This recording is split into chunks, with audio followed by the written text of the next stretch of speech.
Time period of electric dipole in uniform electric field. सबसे पहले हमने यूनिफॉर्म इलेक्ट्रिक फील्ड यहाँ पे शो की हुई है, ठीक है।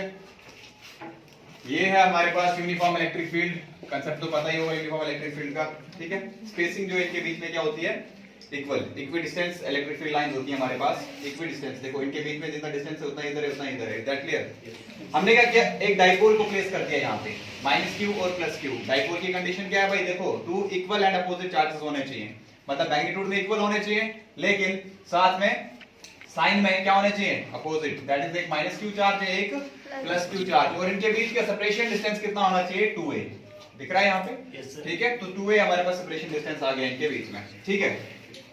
देखो इनिशियली पहले देखा जाए तो ये जो डाइपोल है हमारा बिल्कुल रेस्ट में रहेगा, क्यों, क्योंकि इक्वल फोर्सेस लग रही हैं। +q चार्ज के ऊपर कौन सी फोर्स लग रही है, +qv, और -q चार्ज के ऊपर कौन सी लग रही है, -qv, है ना। तो ये देखो ध्यान से देखना, ये फोर्स लग रही है इस तरफ और ये फोर्स लग रही है इस तरफ, इक्वल एंड अपोजिट फोर्स है, तो क्या ये मूवमेंट करेगा, नहीं ना। जितनी फोर्स इधर लग रही है उतनी फोर्स इधर लग रही है ना। तो क्या ये मूवमेंट करेगा, ये बिल्कुल भी मूवमेंट नहीं करेगा, ठीक है। तो उसके बाद हमने क्या किया, उस डाइपोल को हमने एक स्मॉल एंगल पे डिफ्लेक्ट करवा दिया। ये देखो दिख रहा है यहाँ पे, एक स्मॉल एंगल पे डिफ्लेक्ट करवा दिया, थोड़ा सा डिफ्लेक्शन दे दिया। अब ये डाइपोल किस तरह से ऑसिलेट करेगा, क्योंकि इसके ऊपर एक टॉर्क लगेगा। क्या लगेगा, टॉर्क। और वो किस तरह से ये डाइपोल अब ऑसिलेट करना शुरू करेगा, ऑसिलेट किस तरह से करेगा, ये सेंट्रल पॉइंट है, ये वाला पॉइंट, हाँ जी, ये वाला सेंट्रल पॉइंट है। अब ये सेंट्रल पॉइंट के देखो किस तरह से रोटेट करेगा, इज दैट क्लियर, ऑसिलेट करेगा, इज दैट क्लियर, इस तरह से ऑसिलेट करेगा। अच्छा जी, ये एंगल दिख रहा है यहाँ पे थीटा, ये वाली साइड ऊपर, ये वाली साइड नीचे, और इस तरह से यही हो रहा है ना ऑसिलेशन, ठीक है। अब हमें पता है कि टॉर्क किसके बराबर होता है, torque is equivalent to -p whenever a dipole is placed in uniform electric field, it there acts a torque, है ना, there acts a torque, और वो टॉर्क कितना होता है, -pe sin theta, -pe sin theta.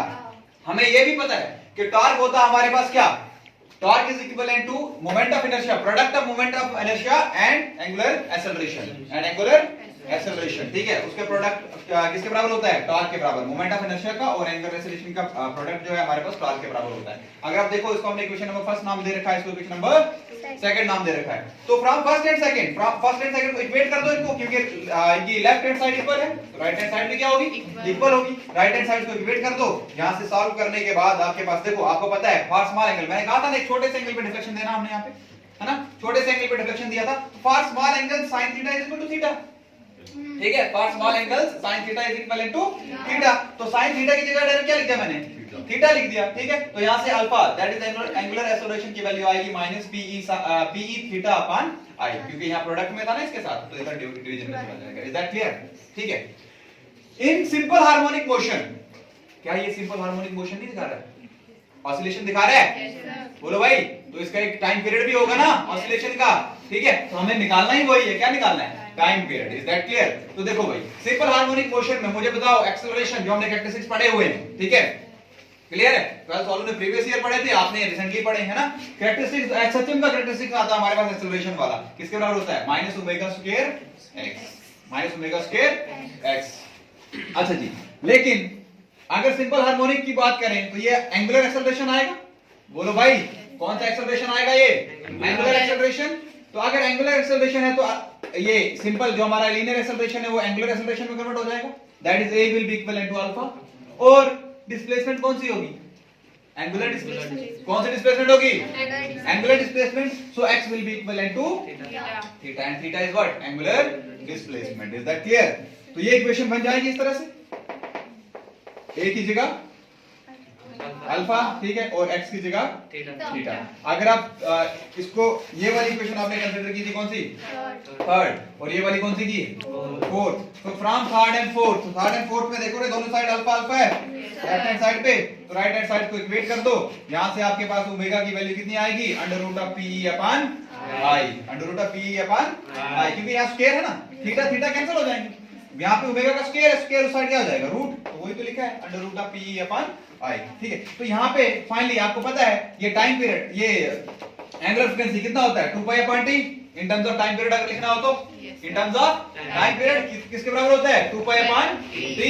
तो 2π upon t is equal to √p I upon E. अब हमें चाहिए क्या, टाइम पीरियड, हमें चाहिए टाइम पीरियड ऊपर, तो हमें पूरी इक्वेशन को क्या करना पड़ेगा, रेसिप्रोकल लेना पड़ेगा पूरी इक्वेशन का ही, है ना। तो अगर हम इस साइड से ले खाली तो इक्वेशन गलत हो जाएगी वैसे, है ना। हमें सारी इक्वेशन को उल्टा करना है, तो ये इक्वेशन अगर मैं t को ऊपर लाऊंगा 2 पाई कहां जाएगा नीचे, और यहाँ i आएगा ऊपर और p कहां चला जाएगा नीचे, वही हुआ। लेकिन अब अगर आप देखो मैंने शॉर्टकट मार रखा है, अगर आप ध्यान से देखो तो t ऊपर जाएगा तो ये 2 पाई नीचे आएगा ना, 2 पाई इधर डिवाइड में इधर जाके मल्टीप्लाई पे चला जाएगा, चला गया मल्टीप्लाई, है ना। तो this is the time period of electric dipole in uniform electric field. What is I? I is inertia. What is P? Dipole moment. क्या ये? और what is E? E is electric field. Okay, thank you.